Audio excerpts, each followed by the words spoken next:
Imagine a man standing in the center of a crowded town square, surrounded by cheering students and absolutely horrified professors. In his hands, he holds the most sacred, unquestioned medical texts of the 16th century, books that have dictated human health for over 1,000 years. With a defiant glare at the establishment, he throws them straight into a roaring bonfire.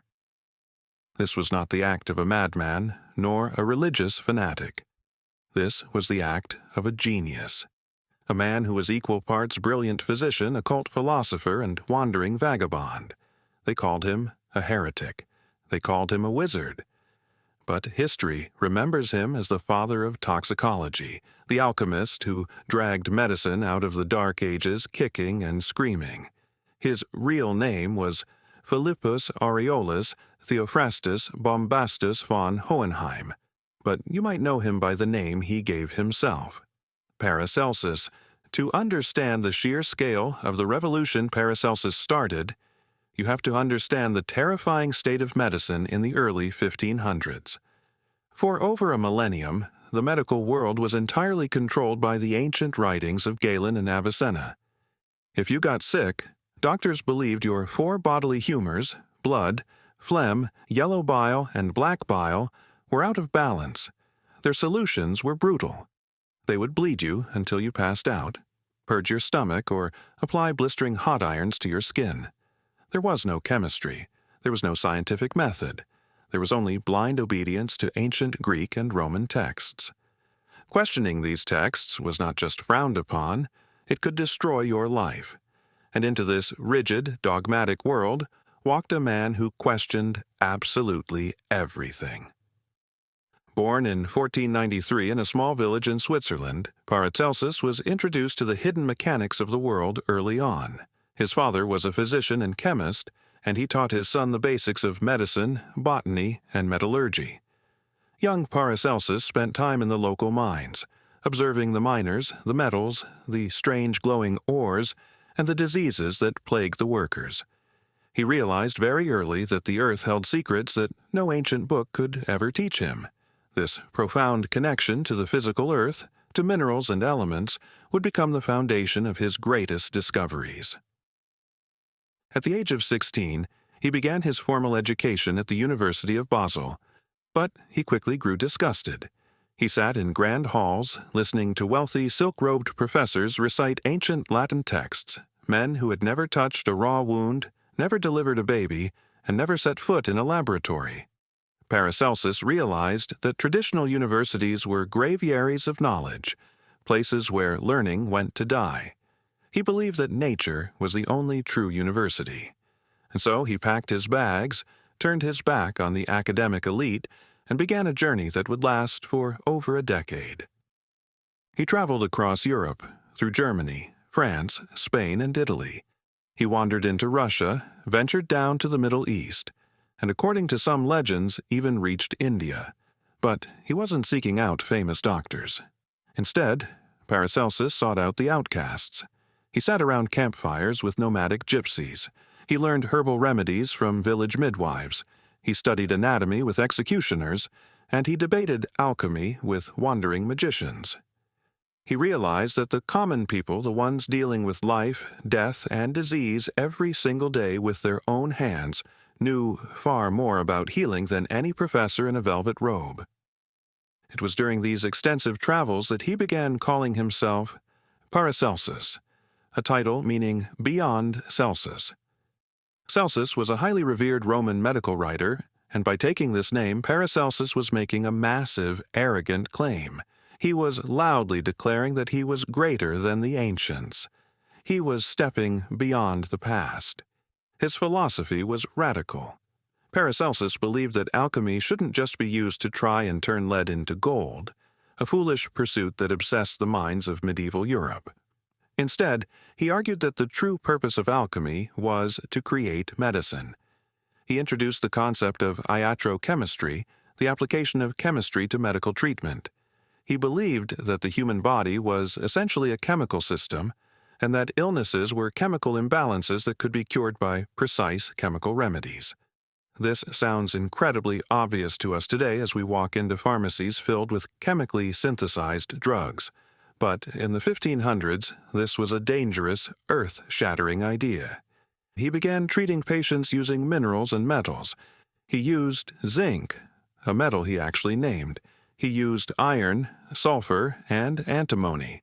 Most controversially, he began using mercury to treat syphilis, a terrifying disease that was ravaging Europe at the time. Traditional doctors were horrified. Mercury was a known, deadly poison, but Paracelsus countered their outrage with a single sentence that would forever change the world of science. He stated, "All things are poison, and nothing is without poison. The dosage alone makes it so a thing is not a poison." This concept, that the dose makes the poison, is the absolute bedrock of modern pharmacology and toxicology.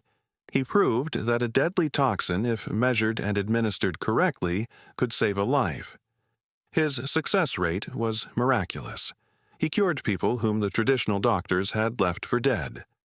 Word of his incredible abilities spread, and in 1527 he was appointed as the city physician of Basel, Switzerland.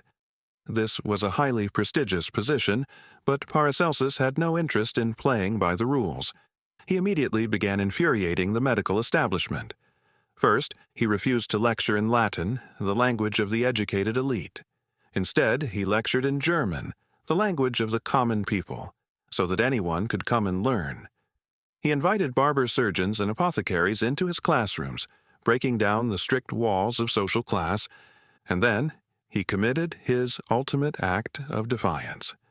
On the festival of St. John, as students gathered around a traditional bonfire, Paracelsus threw the works of Avicenna and other revered medical texts into the flames.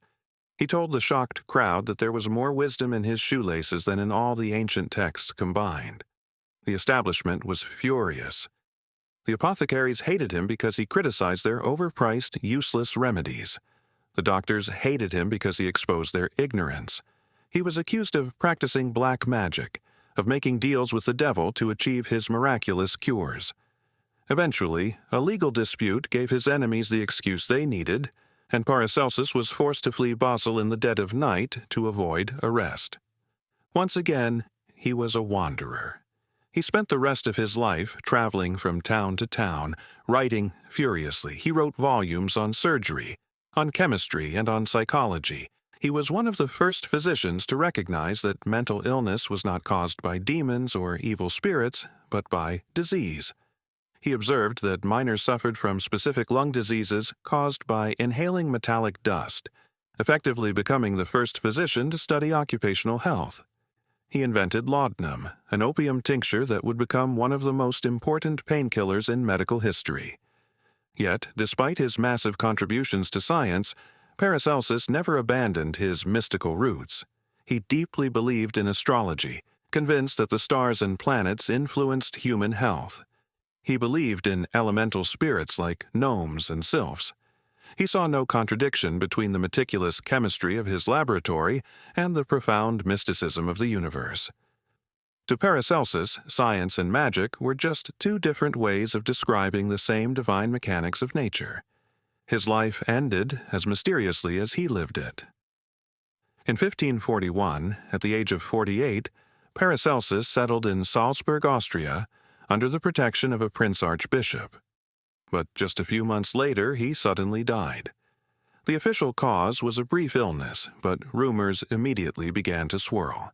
Many believed that his enemies, the traditional doctors and apothecaries he had mocked his entire life, had finally caught up with him and hired thugs to assassinate him. Others whispered that his alchemical experiments had finally gone wrong. His body was buried in the cemetery of St. Sebastian in Salzburg, but even in death he couldn't rest. His remains were exhumed and moved multiple times, and modern examinations of his skull revealed a strange fracture, fueling the rumors that he was struck down by an assassin's heavy blow. Paracelsus was a man out of time. He was loud, arrogant, and extremely difficult to get along with. He made enemies everywhere he went, because he refused to suffer fools or bow to authority. But without his arrogance, without his fiery rebellion, medicine might have remained trapped in the Dark Ages for centuries longer. He tore down 1,000 years of blind tradition and replaced it with observation, experimentation, and chemistry. He transformed the alchemist's pursuit of gold into the scientist's pursuit of life. The next time you take a perfectly measured pill to cure an illness, remember the wandering wizard, the brilliant heretic, who stared into the fire and dared to change the world.